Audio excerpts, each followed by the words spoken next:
Hi, ನಾನು C Akshata Udupa. ನನ್ನ YouTube ಚಾನಲ್ಗೆ ನಿಮಗೆಲ್ರಿಗೂ ಸ್ವಾಗತ. ಇವತ್ತಿನ ವಿಡಿಯೋದಲ್ಲಿ ನಾವು ವಾಲ್ಯೂಮ್ ಬಾರನ್ನು ಎಕ್ಸಾಕ್ಟ್ಲಿ ಯಾವ ಥರ ಇಂಟರ್ಪ್ರಿಟ್ ಮಾಡಬೇಕು ಅನ್ನೋದನ್ನು ನೋಡೋಣ. ನಮ್ಮಲ್ಲಿ ಹೆಚ್ಚಿನವರು ವಾಲ್ಯೂಮ್ ಬಾರನ್ನು ಅದರ ಕಲರ್ ಬೇಸಿಸ್ ಮೇಲೆ ತಪ್ಪಾಗಿ ಯೂಸ್ ಮಾಡಿ ಲಾಸನ್ನು ಮಾಡ್ಕೊಳ್ತೇವೆ. ವಾಲ್ಯೂಮ್ ಬಾರ್ ಕರೆಕ್ಟಾಗಿ ಯೂಸ್ ಮಾಡಿದ್ರೆ ನಮಗೆ ತುಂಬ ಹೆಲ್ಪ್ ಆಗುತ್ತೆ. ಅದೇ ನಮ್ಮ ಇಂಟರ್ಪ್ರಿಟೇಷನ್ ತಪ್ಪಾದರೆ ಇದೇ ವಾಲ್ಯೂಮ್ ಬಾರಿಂದಾಗಿ ನಾವು ಲಾಸನ್ನು ನೋಡಬೇಕಾಗತ್ತೆ. ಸೊ ಇವತ್ತಿನ ವಿಡಿಯೋದಲ್ಲಿ ಎಕ್ಸಾಕ್ಟಾಗಿ ಯಾವ ಥರ ನೀವು ಈ ವಾಲ್ಯೂಮ್ ಬಾರನ್ನು ಯೂಸ್ ಮಾಡಿಕೊಂಡು ನಿಮ್ಮ ಟ್ರೇಡ್ಗಳನ್ನು ಹೆಚ್ಚು ಕನ್ಫರ್ಮ್ಡ್ ಆಗಿ ತಗೊಳ್ಬೋದು ಅನ್ನೋದನ್ನು ನೋಡೋಣ. ಸೊ ಈಗ ಚಾರ್ಟಿಗೆ ಹೋಗಿ ಈ ವಾಲ್ಯೂಮ್ ಬಾರನ್ನು ಅಥವಾ ವಾಲ್ಯೂಮ್ ಇಂಡಿಕೇಟರನ್ನು ಲೋಡ್ ಮಾಡೋಣ. ನಾನಿಲ್ಲಿ ಗ್ರಾಸಿಮ್ ಅನ್ನೋ ಸ್ಟಾಕನ್ನು ತಗೊಂಡಿದ್ದೇನೆ. ಇದು ಯಾವುದೇ ರೀತಿಯಾದಂತಹ ಸ್ಟಾಕ್ ರೆಕಮೆಂಡೇಷನ್ ಅಲ್ಲ, ನಾನು ಜಸ್ಟ್ ಎಕ್ಸಾಂಪಲ್ ಪರ್ಪಸ್ಸಿಗೆ ಈ ಸ್ಟಾಕನ್ನು ತಗೊಂಡಿದ್ದೇನೆ.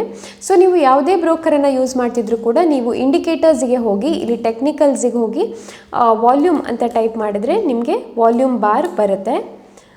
ಸೊ ಇಲ್ಲಿ ನೀವು ನೋಡ್ಬೋದು ವಾಲ್ಯೂಮ್ ಅಂತ ಇದೆ. ಸೊ ಇದನ್ನು ನೀವು ಸೆಲೆಕ್ಟ್ ಮಾಡಿದರೆ ಈ ಇಂಡಿಕೇಟರ್ ಲೋಡ್ ಆಗುತ್ತೆ. ಈ ಬಾರ್ಸ್ ನೀವು ನೋಡ್ಬೋದು, ಇದು ವಾಲ್ಯೂಮ್ ಬಾರ್.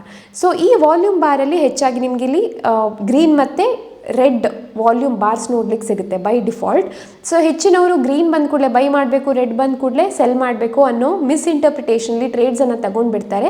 ಬಟ್ ಇದು ಮೋಸ್ಟ್ ಆಫ್ ದ ಟೈಮ್ಸ್ ನಿಮಗೆ ರಾಂಗ್ ಟ್ರೇಡ್ಸನ್ನೇ ಕೊಡುತ್ತೆ. ಯಾಕಂದರೆ ನೀವು ಇಲ್ಲಿ ಸ್ಟೈಲ್ಸಿಗೆ ಹೋದರೆ, ಇದರ ಸೆಟ್ಟಿಂಗ್ಸಿಗೆ ಹೋದರೆ ಇಲ್ಲಿ ಗ್ರೋಯಿಂಗಿಗೆ ಗ್ರೀನ್ ಮತ್ತು ಫಾಲಿಂಗಿಗೆ ರೆಡ್ ಅಂತೇಳಿ ಬೈ ಡಿಫಾಲ್ಟ್ ಸೆಟ್ ಆಗಿರುತ್ತೆ. ನೀವು ಇದನ್ನು ಚೇಂಜ್ ಕೂಡ ಮಾಡ್ಕೊಳ್ಬೋದು. ಎರಡು ಗ್ರೋಯಿಂಗ್ ಫಾಲಿಂಗ್ ಎರಡನ್ನೂ ಒಂದೇ ಕಲರಿಗೆ ಮಾಡಿಕೊಂಡ್ರೂ ಏನೂ ಡಿಫ್ರೆನ್ಸ್ ಆಗೋದಿಲ್ಲ. ಯಾಕಂದರೆ ನಾವಿಲ್ಲಿ ಕಲರ್ಸ್ ಮೇಲೆ ಯಾವುದೇ ರೀತಿಯಾದಂತಹ ಡಿಸಿಷನನ್ನು ತಗೊಳ್ಳಿಕ್ಕೆ ಸಾಧ್ಯ ಆಗೋದಿಲ್ಲ. ಹಾಗೆ ಇಲ್ಲಿ ನಿಮಗೆ ವಾಲ್ಯೂಮ್ ಮೂವಿಂಗ್ ಆ್ಯಾವ್ರೇಜ್ ಅಂತ ಒಂದು ಆಪ್ಷನ್ ಇರುತ್ತೆ. ಬೈ ಡಿಫಾಲ್ಟ್ ಇದು ಸೆಟ್ ಆಗಿರೋದಿಲ್ಲ.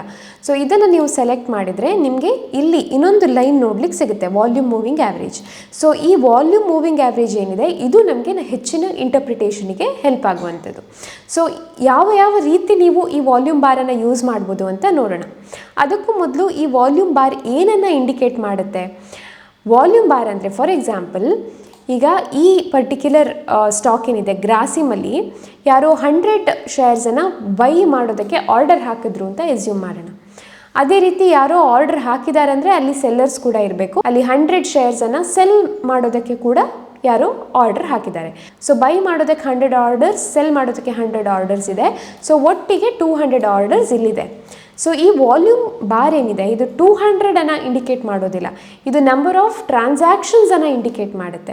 ಸೊ ಇಲ್ಲಿದ ವಾಲ್ಯೂಮ್ ಆಫ್ ಟ್ರಾನ್ಸಾಕ್ಷನ್ ಎಷ್ಟು 100 ಬೈಯರ್ಸ್ ಇದ್ದಾರೆ, 100 ಸೆಲ್ಲರ್ಸ್ ಇದ್ದಾರೆ. ಸೊ ಬೈ ಆರ್ಡರ್ ಇದೆ, ಸೆಲ್ ಆರ್ಡರ್ ಇದೆ. ಬೈ ಮತ್ತು ಸೆಲ್ ಆರ್ಡರ್ ಒಟ್ಟಿಗೆ ಒಂದು ಟ್ರಾನ್ಸಾಕ್ಷನ್ ಆಗುತ್ತೆ. ಸೊ ಈ ಟ್ರಾನ್ಸಾಕ್ಷನ್ ವಾಲ್ಯೂಮ್ ಆಫ್ ಟ್ರಾನ್ಸಾಕ್ಷನನ್ನು ಈ ಬಾರ್ಸ್ ಇಂಡಿಕೇಟ್ ಮಾಡುತ್ತೆ. ಅಂದರೆ ಈ ಬಾರಲ್ಲಿ ಮೇ ಬಿ 100 ಟ್ರಾನ್ಸಾಕ್ಷನ್ಸ್ ಇದೆ. ಸೊ ಈ ಬಾರ್ 100ಅನ್ನು ಇಂಡಿಕೇಟ್ ಮಾಡುತ್ತೆ, not the number of orders. ಅಂದರೆ 200 ಅಲ್ಲ, 100ಅನ್ನು ಇದು ಇಂಡಿಕೇಟ್ ಮಾಡುತ್ತೆ. ಸೊ ಇದನ್ನು ಮೊದಲು ಕರೆಕ್ಟಾಗಿ ಗೊತ್ತು ಮಾಡ್ಕೊಳ್ಳೋದು ಇಂಪಾರ್ಟೆಂಟ್ ಆಗುತ್ತೆ. ಸೊ ಈಗ ಈ ಮೂವಿಂಗ್ ಆ್ಯಾವ್ರೇಜನ್ನು ಯೂಸ್ ಮಾಡಿಕೊಂಡು ನಾವು ಯಾವ ಥರ ನಮ್ಮ ಟ್ರೇಡ್ಸ್ಗಳನ್ನು ತಗೊಳ್ಬೋದು ಅಂತ ನೋಡೋಣ.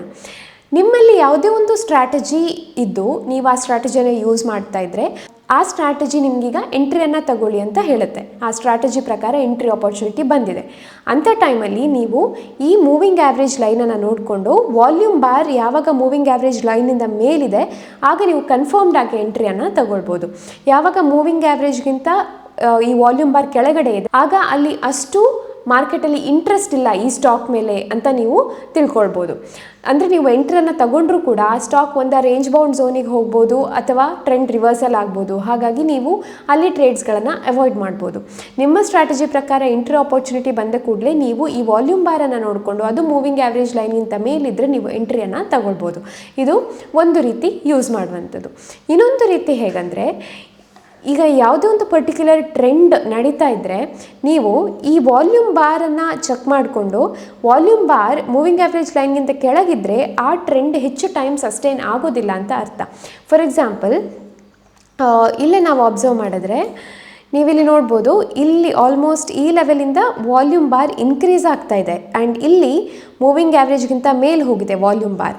ಸೊ ಆಮೇಲೆ ನೀವು ನೋಡಿದ್ರೆ ಈ ಏನು ಅಪ್ ಟ್ರೆಂಡ್ ಇದೆ ಇದು ನೆಕ್ಸ್ಟ್ 5-6 ಡೇಸಿಗೆ ಕಂಟಿನ್ಯೂ ಆಗಿದೆ.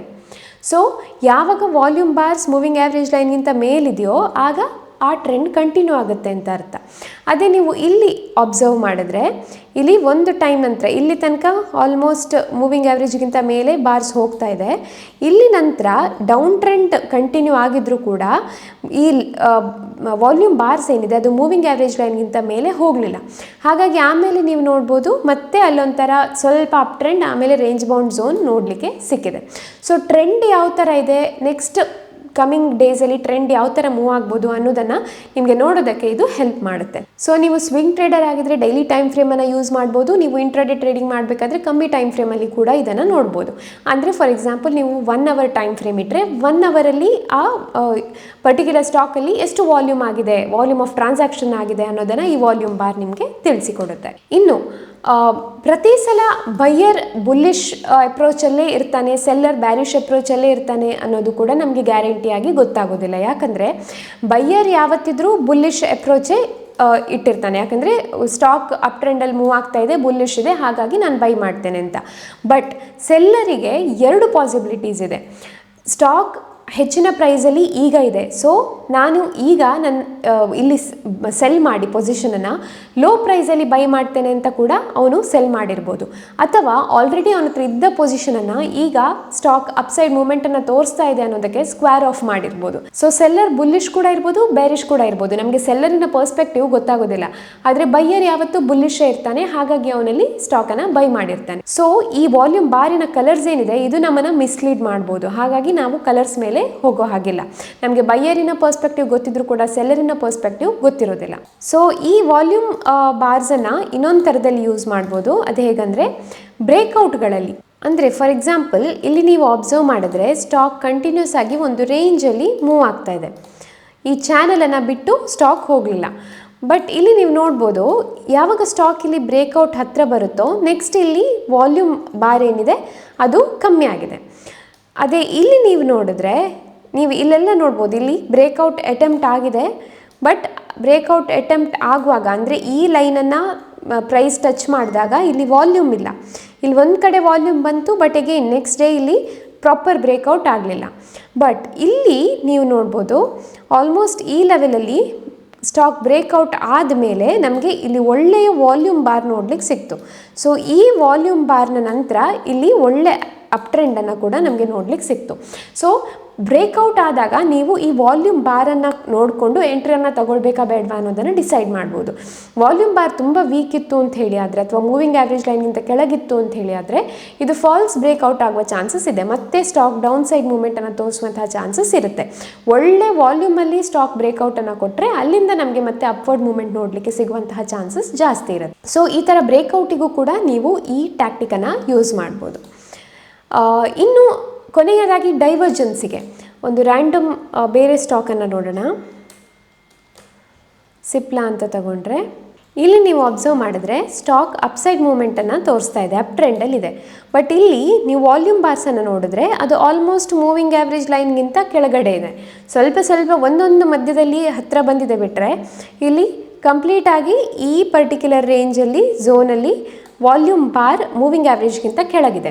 ಸೊ ಅದು ಟ್ರೆಂಡ್ ಅಪ್ ಟ್ರೆಂಡ್ ಇರಲಿ ಡೌನ್ ಟ್ರೆಂಡ್ ಇರಲಿ, ನಿಮಗೆ ಇಲ್ಲಿ ವಾಲ್ಯೂಮ್ ಬಾರ್ಸ್ ಮೂವಿಂಗ್ ಆ್ಯಾವ್ರೇಜ್ ಟ್ರೆಂಡ್ಗಿಂತ ಮೇಲೆ ಕಂಟಿನ್ಯೂಸ್ ಆಗಿ ಮೂವ್ ಆಗ್ತಿದೆ ಅಂತ ಹೇಳಿದರೆ ಆ ಟ್ರೆಂಡ್ ಕಂಟಿನ್ಯೂ ಆಗುತ್ತೆ ಅಂತ ಅರ್ಥ. ಅದೇ ಈ ಅಪ್ ಟ್ರೆಂಡ್ ಇರುವಾಗ ಈ ವಾಲ್ಯೂಮ್ ಬಾರ್ಸ್ ಮೂವಿಂಗ್ ಆ್ಯಾವ್ರೇಜ್ಗಿಂತ ಕೆಳಗಡೆ ಇದೆ ಅಂದರೆ ಅದು ಸ್ಟ್ರಾಂಗ್ ಟ್ರೆಂಡ್ ಅಲ್ಲ, ಅಲ್ಲಿಂದ ಟ್ರೆಂಡ್ ರಿವರ್ಸಲ್ ಆಗ್ಬೋದು ಅಂತ ಅದು ಇಂಡಿಕೇಟ್ ಮಾಡುತ್ತೆ. ಅದೇ ಥರ ಡೌನ್ ಟ್ರೆಂಡ್ ಇದ್ದರೂ ಕೂಡ ಹಾಗೆ, ಡೌನ್ ಟ್ರೆಂಡಲ್ಲಿ ಈ ವಾಲ್ಯೂಮ್ ಬಾರ್ಸ್ ಮೂವಿಂಗ್ ಆ್ಯಾವ್ರೇಜ್ಗಿಂತ ಕೆಳಗಡೆ ಇದ್ದರೆ ಟ್ರೆಂಡ್ ರಿವರ್ಸಲ್ ಅಪ್ ಟ್ರೆಂಡ್ ಆಗ್ಬೋದು. ಅದೇ ಡೌನ್ ಟ್ರೆಂಡ್ ಕಂಟಿನ್ಯೂಸ್ ಆಗಿದ್ದು ನಿಮಗೆ ವಾಲ್ಯೂಮ್ ಬಾರ್ಸ್ ಕೂಡ ಕಂಟಿನ್ಯೂಸ್ ಆಗಿ ಒಳ್ಳೆ ವಾಲ್ಯೂಮನ್ನು ತೋರಿಸ್ತಾ ಇದ್ದರೆ ಡೌನ್ ಟ್ರೆಂಡ್ ಸ್ಟ್ರಾಂಗ್ ಇದೆ, ಇನ್ನೂ ಸ್ವಲ್ಪ ಟೈಮ್ ಡೌನ್ ಟ್ರೆಂಡ್ ಕಂಟಿನ್ಯೂ ಆಗುತ್ತೆ ಅಂತ ನೀವು ಇಂಟರ್ಪ್ರಿಟ್ ಮಾಡ್ಬೋದು. ಸೊ ಇಲ್ಲಿ ಕೂಡ ನೀವು ಅಬ್ಸರ್ವ್ ಮಾಡಿದ್ರೆ ಇಲ್ಲಿ ಸ್ವಲ್ಪ ದಿನ ಸ್ಟಾಕ್ ಡೌನ್ ಟ್ರೆಂಡಲ್ಲಿತ್ತು, ಬಟ್ ಇಲ್ಲಿ ವಾಲ್ಯೂಮ್ ಬಾರ್ ಇನ್ನೂ ಮೂವಿಂಗ್ ಆ್ಯಾವ್ರೇಜ್ಗಿಂತ ಕೆಳಗಡೆನೇ ಇದೆ. ಸೊ ಹಾಗಾಗಿ ನೀವು ಇಲ್ಲಿ ಮತ್ತೆ ಸ್ವಲ್ಪ ಟೈಮ್ ಅಪ್ ಟ್ರೆಂಡನ್ನು ನೋಡ್ಬೋದು. ಸೊ ಹೀಗೆ ನೀವು ಅಬ್ಸರ್ವ್ ಮಾಡ್ತಾ ಹೋದರೆ ಇಲ್ಲಿ ಹೆಚ್ಚಿನ ಟೈಮ್ ಒಂದು ರೇಂಜ್ ಬೌಂಡ್ ಝೋನ್ ಮೂವ್ಮೆಂಟೇ ಇದೆ, ಪ್ರಾಪರ್ ಆದಂತಹ ಅಪ್ ಟ್ರೆಂಡ್ ಅಥವಾ ಡೌನ್ ಟ್ರೆಂಡ್ ನೋಡಲಿಕ್ಕೆ ಸಿಕ್ಕಲಿಲ್ಲ. ಸೊ ಹೀಗೆ ನೀವು ವಾಲ್ಯೂಮ್ ಬಾರ್ಸನ್ನು ಬೇರೆ ಬೇರೆ ಥರ ಯೂಸ್ ಮಾಡ್ಬೋದು. ಬಟ್ ವಾಲ್ಯೂಮ್ ಬಾರ್ಸನ್ನು ನೀವು ಎಂಟ್ರಿ ತಗೊಳ್ಳೋದಕ್ಕೆ ಡೈರೆಕ್ಟಾಗಿ ಯೂಸ್ ಮಾಡಲಿಕ್ಕೆ ಸಾಧ್ಯ ಆಗೋದಿಲ್ಲ. ನಿಮ್ಮದೇ ಯಾವುದಾದ್ರೂ ಸ್ಟ್ರಾಟಜಿ ಇದ್ದರೆ, ನಿಮ್ಮದೇ ಯಾವುದಾದ್ರೂ ಟೆಕ್ನಿಕ್ ಇದ್ದರೆ, ಎಡಿಷ್ನಲ್ ಕನ್ಫರ್ಮೇಷನ್ಗೆ ನೀವು ವಾಲ್ಯೂಮ್ ಬಾರ್ಸನ್ನು ತುಂಬ ಎಫೆಕ್ಟಿವ್ ಆಗಿ ಯೂಸ್ ಮಾಡ್ಬೋದು. ಬಟ್ ಬರೀ ವಾಲ್ಯೂಮ್ ಬಾರನ್ನೇ ಹಿಡ್ಕೊಂಡು ಟ್ರೇಡ್ಸನ್ನು ತಗೊಳ್ತೇವೆ ಅಂದರೆ ಅದು ಸಾಧ್ಯ ಆಗೋದಿಲ್ಲ. ಹೆಚ್ಚಿನ ಟ್ರೇಡ್ಸ್ ರಾಂಗ್ ಟ್ರೇಡ್ಸೇ ಆಗುತ್ತೆ.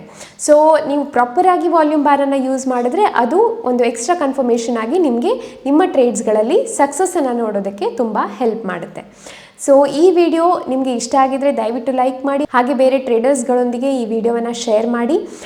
ಹಾಗೆ ನೀವು ನನ್ನ ಫ್ರೀ ಟೆಲಿಗ್ರಾಮ್ ಚಾನೆಲ್ ಆದಂತಹ ಅಕ್ಷತಾ ಉಡುಪ ಕನ್ನಡ ಇದನ್ನು ಜಾಯಿನ್ ಆಗದೇ ಇದ್ದರೆ ಡಿಸ್ಕ್ರಿಪ್ಷನಲ್ಲಿ ಕೊಟ್ಟಿರುವಂತಹ ಲಿಂಕನ್ನು ಯೂಸ್ ಮಾಡಿಕೊಂಡು ನನ್ನ ಫ್ರೀ ಟೆಲಿಗ್ರಾಮ್ ಚಾನಲನ್ನು ನೀವು ಜಾಯಿನ್ ಆಗ್ಬೋದು. ಇನ್ನು ನೀವು ನನ್ನ ಯೂಟ್ಯೂಬ್ ಚಾನಲನ್ನು ಸಬ್ಸ್ಕ್ರೈಬ್ ಮಾಡದೇ ಇದ್ದರೆ ದಯವಿಟ್ಟು ಸಬ್ಸ್ಕ್ರೈಬ್ ಮಾಡಿ, ಹಾಗೆ ಅಲ್ಲಿರುವ ಬೆಲ್ ಐಕಾನನ್ನು ಕ್ಲಿಕ್ ಮಾಡಿ. ಮತ್ತೆ ಸಿಗ್ತೀನಿ ಇನ್ನಷ್ಟು ಇನ್ಫಾರ್ಮೇಟಿವ್ ಕಂಟೆಂಟ್ಗಳೊಂದಿಗೆ. ಅಲ್ಲಿ ತನಕ ಟೇಕ್ ಕೇರ್, ಬಾಯ್ ಬಾಯ್.